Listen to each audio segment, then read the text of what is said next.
Wasabi guys, gonna bring another top 10 right to you guys. This time it's gonna be the top 10 most fun to play with commanders in the commander format or EDH format or whatever the hell you want to call it. I don't really care at this point. Basically, this is my opinion, my own personal opinion. If you don't agree with me, that's fine. Post your suggestions down in the comment section of any commander you think is really fun, and I'll give it some consideration. And this is a list that could potentially be open for any changes in the future, and this may not be the only list I actually do of this subject. So without further ado, here's number 10, Doran the Siege Tower. Now, for many of you probably know about this commander. He's very fun to play with. Doesn't really do anything too crazy, but what he does is he just kind of, all of my creatures are really cheap to cast because they have higher toughness and absolutely like no power at all, but that's not what matters. Doran makes it to where suddenly all your creatures with this massive, just huge toughness are suddenly, they all have massive power.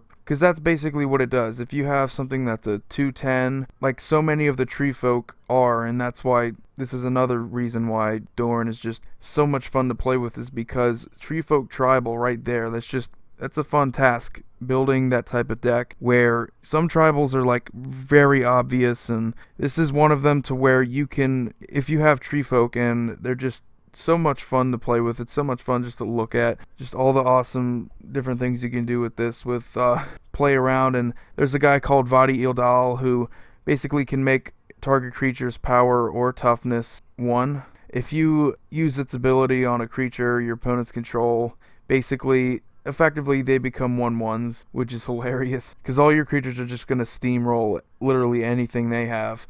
And it's one of those brainless decks that it's just so much fun just to play with. I can't really say enough about him. He's just that much fun. Number 9 is Riku of 2 Reflections. Everybody knows about Animar from the same pre-constructed deck back in 2011. The cool thing though is that Riku is arguably better, more fun, and just so many different options you have with Riku. You can play a creature-based deck, focus it around getting the tokens, or you can play more of a teamer control deck and try to use spells like Insurrection, copy it, just so that it makes it harder for your opponents to counter those massive types of spells. There's so many different interactions, and sometimes the most fun to play with decks are the ones that aren't so obvious in the strategy, or they take more effort to play, or take more effort to recognize potential and different opportunities to take advantage of. And that's why Riku's on this list. He would be higher if only I just felt that while he has potential to be very powerful, I just never really been overwhelmed by Riku. There are ways that you can definitely abuse cards like Cultivate and just get massive amounts of ramp with him. And while that's cool, I just feel like it's sort of, there's not really much of a direction other than just copying spells, so that's why he's at number 9. Number 8 is Rune of the Hidden Realm. If you love ETBs, if you love abusing just awesome creature ETBs, this is definitely your commander. Bant has just so many different awesome creatures, and one of the best ones is Deadeye Navigator, which interacts with all of them very well.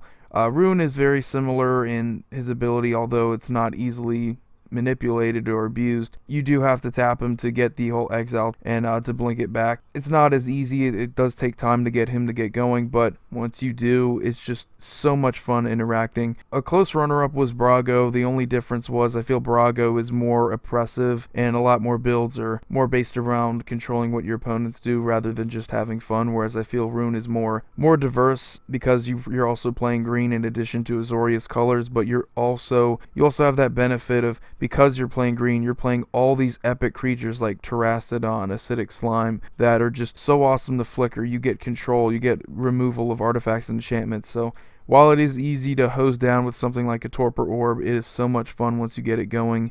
And it's fun to play against too, because there's all these different creatures. One of my favorite creature-based decks too, by the way. Number 7, one of my personal favorite decks that I've actually deck teched on this channel, Prosh Skyraider of Care. Now, if you didn't watch my deck tech, he is so versatile.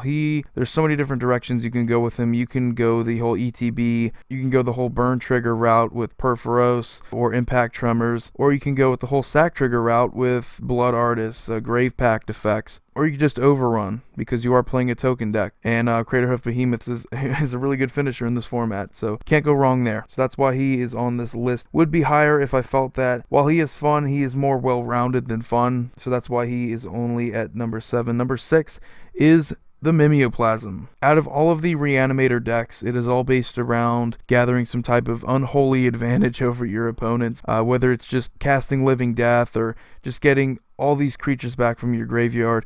Minio Plasm is awesome because he sort of takes that but kind of puts it in more of a Voltron aspect where you're trying to get the most impressive creature on the field at any time. This is very easy to do in Minio Plasm decks for obvious reasons. You are playing a deck where it's easy to manipulate what cards enter your graveyard and what cards leave your graveyard. The only downside is that you do exile these creatures and you never get to see them again. But cards like Death's Shadow, Sheoldred, Jin-Gitaxias, Vorinclex, all the Praetors, and there's many more. They all work so well together when you exile, and you just get a massive creature in return that does something crazy. And it's just so much fun just to see what type of combinations you can get onto one Minio Plasm. And it doesn't feel overpowered. It never really feels like you're oppressing anybody, which is probably the best thing about it. And it's just so entertaining just to watch this deck work too. And when it's at its best, it's really good. It would be higher if I only felt that its success rate was significant enough to deserve it, but I think that when it does get going, it is one of the more entertaining decks to watch. Number 5, one of the newest commanders, Brea Ethereum Sculptor. When you see the top of my list, you're going to see one thing, and one thing in particular. It's sort of the interaction and how much fun you can possibly have, how many different ways you can win. Is a deck linear? And if it is linear, is it fun? Brea is the artifact queen, and just having those 4 colors that interact very well with artifacts, there's so many different things you can do. It's not always like clear like what's the best option, and I think those are the best commanders. The most fun are the ones where it takes a lot of thinking to get going. Now there are some builds that are just stupid and so easy to figure out, and it's not going to be so difficult to figure out how you want to win. But there are many builds that are more interactive. Take a leap of faith and think that this is the best option right now. Maybe I want to burn my opponent, or maybe I want to remove a creature, or maybe I want to gain some life. Who knows? Whatever phase of the game you may be in, or whether it's early game, mid game, late game, you have options, and it just takes someone who knows what they're doing to really take advantage of them. And that's the fun part too, is that you get to see other players, like newer players will struggle with a commander like Brea because she's not very straightforward, whereas experienced players that really know how to handle her definitely they thrive with this type of commander. So keep that in mind. She's not for everybody, but she is one of the most popular commanders. Number 4 is a personal choice of mine. While many people probably don't even know what he does, Doran the Wary is just chaos incarnate. This guy is hilarious, and in mono red really gets taken for granted in the commander format, and I think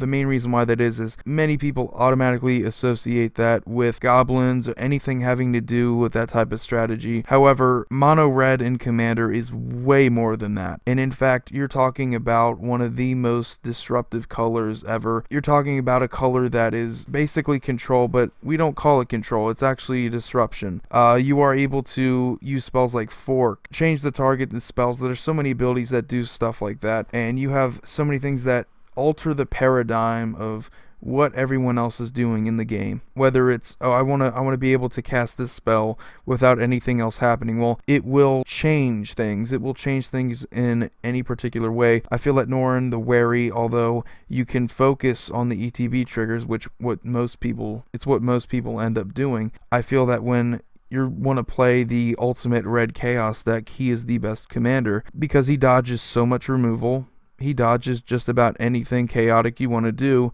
and you still have that little dude coming in at the end of the turn. And it's just so much fun to have that to rely on while you're also ruining everyone else's strategy for the better. You're making it to where the oppressors, the people who are trying to win the game really quickly, they have to wait and they have to think about something. And one of my favorite cards that pretty much embodies red is Possibility Storm, and it was on my top 10 list for red, and it's so underrated, but it just embraces the chaos. And I feel that Doran the Wary is the best commander to fill a deck with these types of cards. And so yeah, when you're thinking about mono red and you think that it's the weakest color, technically you're not wrong, but I mean, you can have some of the most fun experiences with mono red decks, and this is definitely, if I had to recommend one deck over any other deck on this list, it would probably be Doran the Wary, just because the deck is inexpensive. A lot of the red cards you would use to build it are cheap as hell. Number 3 is Necromancer the Mind Razor. Very linear in the strategy, yes I know, but one of the most fun decks to play against, more so than any other deck on this list. Playing against Necromancer has its benefits. Yeah, you're gonna lose really quickly if you're not careful, but it's just so entertaining just to see, oh, can they do it? Can they draw you out? Can they burn you with Necromancer? Can they burn you with Underworld Dreams? Anything like that. It's so much fun, and it speeds up the game. One of the most underrated aspects of the deck is that it's so much fun to get everybody involved in this game of card advantage. If you're not careful, yeah, you can lose, but it's so much fun. It's so much fun just to see how people react, and a lot of people hate him. They hate him to death because of how easy it is to win with that type of strategy, but it's so easy to control. It's so easy. Most of the time, if you're playing Necromancer, you're not always going to play to win. You're going to play to speed up the game, and that's what he does very well. Wheel effects, they have a tendency to do that. Whenever you give anybody more card advantage, it's going to speed up the game and everybody's potential to win. So while it may not be the most competitive, Commander's definitely the most interesting one to play against. Number 2 is the Revie Imperial Tactician. Now, out of all the commanders on this list, the Revie takes the most effort to play, hands down. I cannot stress that enough. I would say the only one that would compare would be Brea, just because you have sort of a similar, how you interact, it's very similar. You have so many different options, but I feel with the Revie, there's no really one clear direction that you want to go with her, because there's so many different options. If you are a deck building enthusiast like myself, you look at the Revie, and I mean, there's so many different options. There's so many different ways that you can go. You can go tokens, you can go Voltron, you can go Bant Good Stuff, you can go ETB Flicker Trigger deck, and I mean, it's just, there's so many different ways, and you're not wrong. No matter what you choose to do with her, whatever strategy, you're not wrong, because there's no clear-cut favorite way. You could focus on the tap triggers, and I mean, you're not wrong. There's so many different ways that you can play with her. It's so much fun.